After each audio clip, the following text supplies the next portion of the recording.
ደሙ የተዋበች ልጅ ሰጥቶታል። እልል ብላችሁ እግዚአብሔርን አመስግኑ።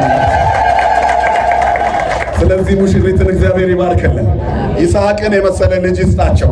በአብርሃም ቤት ይስሐቅን እንዳመጣ እግዚአብሔር በዚህ ቤት ይስሐቅን ያምጣ፣ ደስታን ያምጣ። ይስሐቅ አደገ፣ ለአቅመ አዳም ደረሰ። ከዛ በኋላ የሚስቱን ሙሉ ፈቃድ ሳያገኝ ለባል የእግዚአብሔር መሆን ይከብዳልና በምቾት መኖር እንዲችል እግዚአብሔርን ከሚፈራ ቤተሰብ ሚስት እንዲያመጣ ኢያዕብር ወይንም ኤሊዘር ተላከ ሽምግልና። ወደ ናኮር ከተማ ሲሄድ 12 ሰዓት ደርሶ ነበር። ግመሎቹን አስበረከከና ተንበርክኮ እግዚአብሔርን ለመነ። የአብርሃም አምላክ እግዚአብሔር ሆይ የኔን ሐሳብ በመደገፍ ለአብርሃም ያለውን ፍቅር ግለጥ።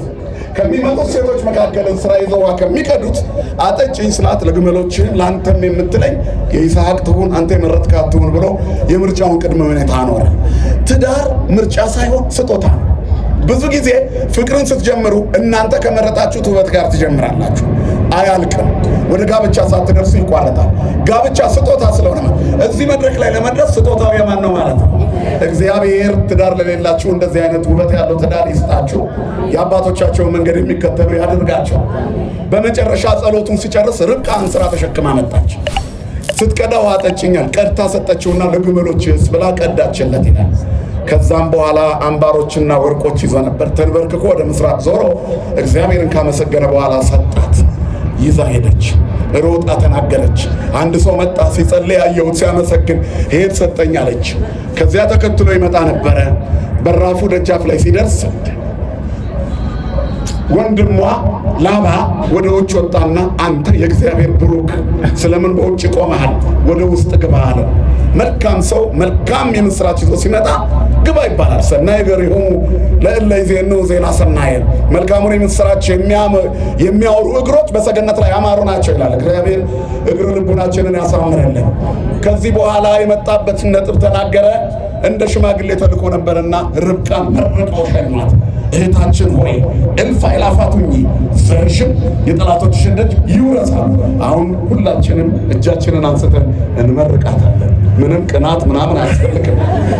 እህታችን ሆይ በሏት፣ ሁላችሁ እህታችን ሆይ በሏት። እልፍ አእላፋት ሁኚ፣ ዘርሽም የጠላቶችሽን ደጅ ይውረስ። ይህን ብላችሁ እግዚአብሔርን አመስግኑ። እንግዲህ ይሁን ለተካፈለ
I'm